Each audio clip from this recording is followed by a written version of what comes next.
Inini chinongondibhowa chete ndechekuti vanhu vanoita zvekutamba nemangoma, but anyway handisi kuda zvangu zvekuvengwa nevanhu. Ndakangotaura ndikati 2022 ndiri kumupedzisa ndichingojoga ndichirova warm-up kana ndikada kuzvambarara zvakare zvinoita pamusoro pemaridhimu ndichingoratidza mageto youth kuti aiwa iri izizi hadzisi nyanga inzeve. Anyway Simplex akaburitsa chiridhimu chake chinyowani chakabuda marimwe zurapo ndopa apa angokanda ridhimu racho paindaneti ndikati aiwa kana vachinge varasa makoko ndokwedu kaisa ana sekuru kudu tovaratidza kuti makoko iwayo tinogona kungomachinjinura obva atoita zvimwe zvinhu zvinotyisa. Saka anyway ndine chingoma chinonzi Dudula. Since I am in South Africa, I've decided to be creative in a different way. Saka ndoda kuti mungonzwa mungofila chingoma ichi munzwe kuti chingoma ichi chiri sei nekuti mahwane acho atotangidza.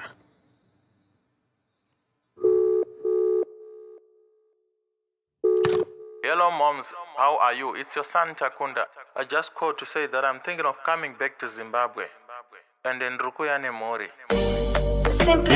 Ndanzwane kudzengerera sandakasiya ndapisa musha ndiri munzira kuuya kuZimbabwe kuti ndizozororera pamba paendakatumira shoko ndiri kuuya ikoko chero mukakwenya manza chero mukaganza ndiri kuuya ikoko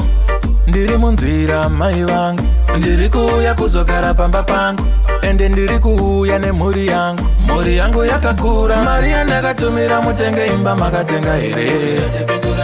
kana kuti makaispina mukatenga zvimwe mari yandakati mucherese mugodi makachera here kana kuti makaiswinya mukadyiwa nemahuri mari yemombe ndakatumira kukana yapotereza ndaitumira makati moda gejo ndikatumira ngoro nezvitorobho ndakatenga paya makati munoda kurapa ndikati kwirai ndege muuye sisi mukati vanoda kuchata ndikavatumira bhegi vakuru vebhegi mari yandakatumira mutenge imba makatenga here kana kuti makaispina mukatenga marokwe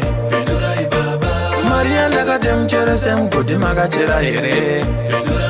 kana kuti makaiswinya mukaidya nemahuri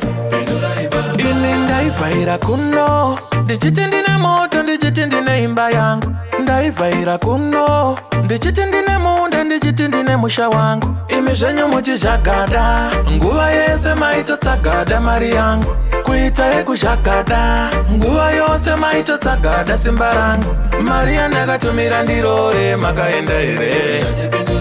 kana kuti makaispina mukatenga masofa mari yandakati mucherese mugodi makachera here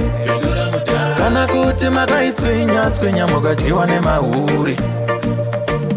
mainditi godi tumira mariti vake muchitomwa zvenyu mukombe ndakakutumira iwani mari jeji ndikakutumira iwani mari mama mari yandakatumira mutenge imba makatenga here kana kuti makaispina mukatenga zvimwe mari yandakati mucherese mugodi makachera here kana kuti makaiswinya mukadyiwa nemahuri